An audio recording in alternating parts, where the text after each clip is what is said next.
Hey, what's up, guys? How you doing?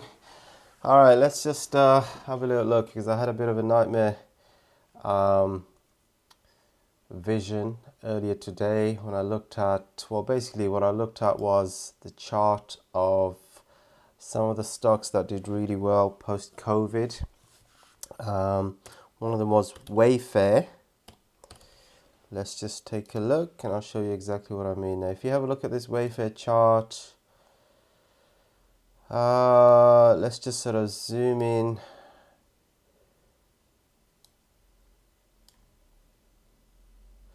Zoom into this kind of area here, the topping process. Now it came down, did a couple of bounces, and then moved up in a two-wave move up, and then it just kind of clipped. I know it kind of went up there first, and then it reattempted the high again, but it kind of clipped that top, and then it absolutely went to shits. Basically, you can see it coming down below this line here. So a lot of these high flyers post-COVID have really come down. Netflix today has had an absolute nosebleed. So it kind of made me think, I mean, this area here looks a little bit like the Bitcoin chart. If we have a look at the Bitcoin chart, this kind of move down to this level and then a move up.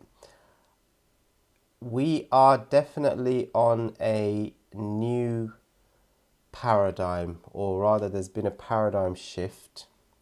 We've gone from a loosening cycle to a tightening cycle, and when we look at the macro background, obviously inflation and where rates are going, the 10-year has broken out of this long-term log trend line.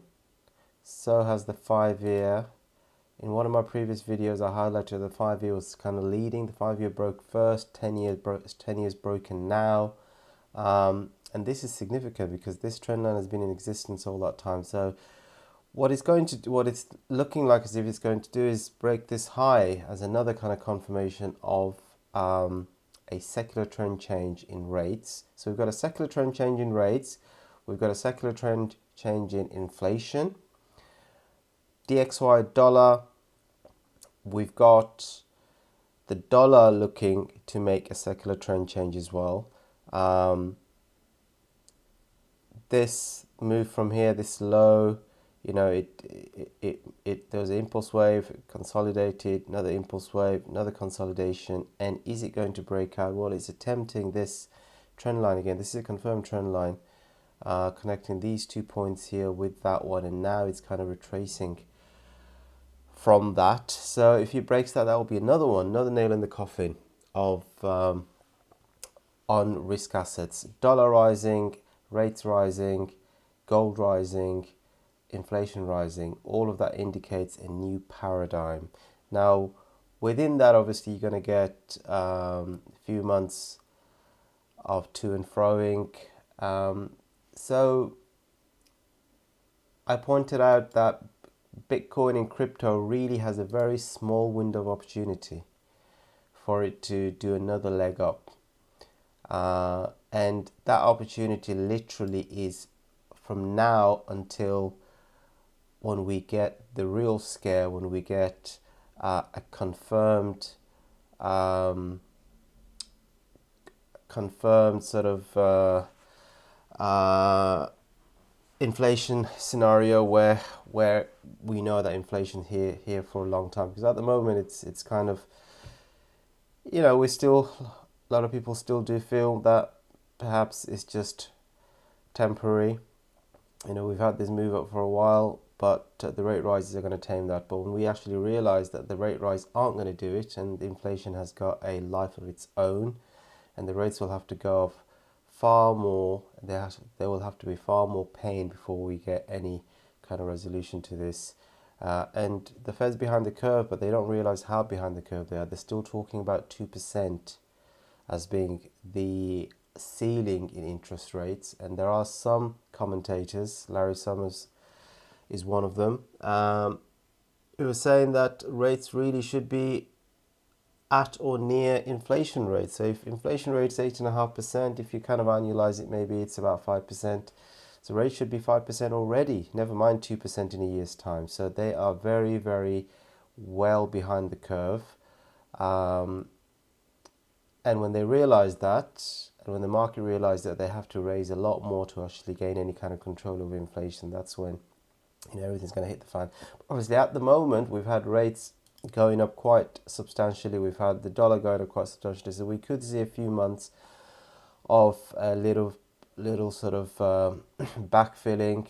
And it is these few months when we have the sort of treasuries coming down and dollar coming down, gold kind of settling down for a little bit, that this is the only kind of window for crypto to move up, because I don't think crypto is quite ready, or Bitcoin's quite ready to take on gold's mantle just yet. It is still a risk asset, and yeah, so will it be able to do it? The jury's still out. Well, this is going to be my play. The key thing for me, I'm only going to be a buyer or putting in new money to work on the long side if crypto goes down, if Bitcoin goes down to these lower levels, right, 29 to 30,000. If it goes there, I'll be a buyer because it's a very, very, the risk reward is very, very good there, because if it breaks down, then you get out, but you could have a potential new bull leg up, or at least a substantial sort of bounce from that level. So that would be a very, very good opportunity if it goes down there. Okay, the other thing I'm looking at is, if we zoom in a little bit, this line here, this yellow line here, this is the neckline for this head and shoulder down moves. This is the left shoulder, and this is smaller right shoulder, and you've got a sort of diagonal neckline there, but it has been respected. It's been confirmed a few times. Obviously, it's a very, very good neckline, and beyond that, prices retrace from there, and as recently retraced from this level. Now, I took some off here, but then I thought that it was going to really power through, take out the stops here, and then maybe even power on. But it didn't happen. He came back. So this is a very, very strong sort of area of resistance. So if it breaks that, if it reclaims this trend, reclaims this neckline, then I'll be a buyer. So if it goes up, comes back, settles there, and then starts to curl over again, I'll be a buyer as soon as it kind of breaks through, and then I'll be a buyer. I'll put a substantial amount of money in if it comes back, retraces into that line, and starts to curl upwards again. So I'm only going to put new money to work only in those two scenarios. One, if Bitcoin goes above this neckline, or two, if it goes to the lower regions. Within this kind of area, I am going to be getting out.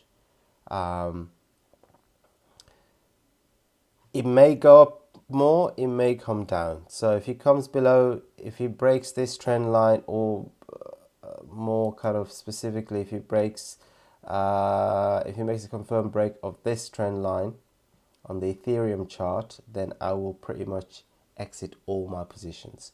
And if it goes up, then I will be exiting more and more of my positions.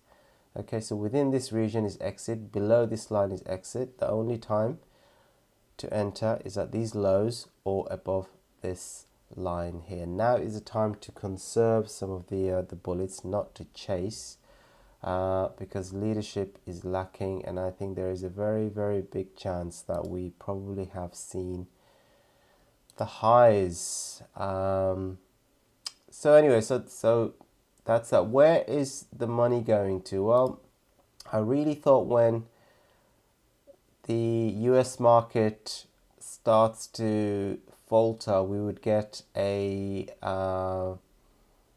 money flowing into Chinese equities, or maybe Japanese equities. But Japanese equities have been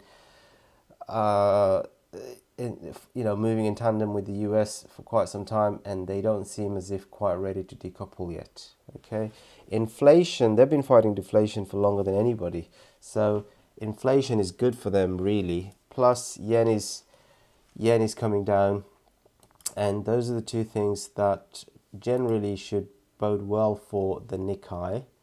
And also the Nikkei has undergone a secular trend to a bull trend, but I don't think it's quite ready to kind of decouple from the US stock market. So that's out. I mean, you can see here, look, this is the big bear. We've had this kind of a big rounding bottom turn, and it's gone above these highs. So I think that's a confirmed breakout to the upside. So you could be looking at a multi-decade bull move in Nikkei, but obviously within that you'll have periods, years, even 4 or 5 years of down move. And so I'd keep an eye on this to see if it can decouple, but I don't think it's quite ready yet. I think we'll need to see a big down leg in the US stock market and then see exactly how the Nikkei responds. The other one is obviously Chinese market. They were supposed to be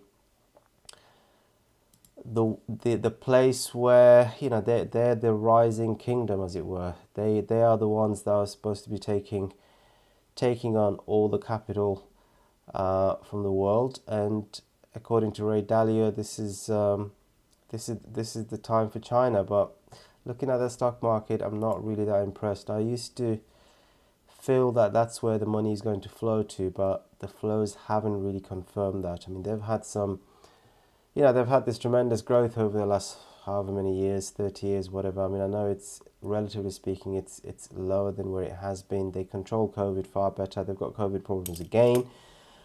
Despite all of that, plus now money is moving out of the housing sector because that's where capital is concentrated. Now, with that being in a bit of a limbo, you'd expect more money to flow into the stock market, but it doesn't seem to be doing that. In fact, it's been quite a disappointment, really. I mean, when you look at the long term, yeah, it's been good, but look, it peaked in that's the SSZ composite, right? Okay, well, let's look at the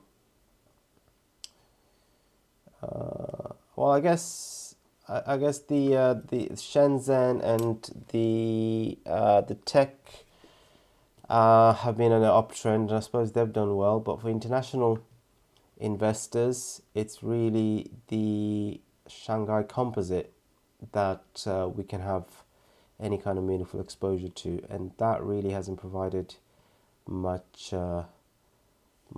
profits. But I guess this might be one to look at if it comes down to this kind of trend line, and maybe we will see more money going into that. I mean, you can see there's a good impulse wave here, another one here, and this is maybe just a correction down to this line, and then I'd be a buyer there. But I'm not seeing it at the moment. Okay, so the money really is going to dollars and is going to gold. Gold and silver is where the action is going to be over the next couple of years. And I would be looking to really add whenever possible. Okay.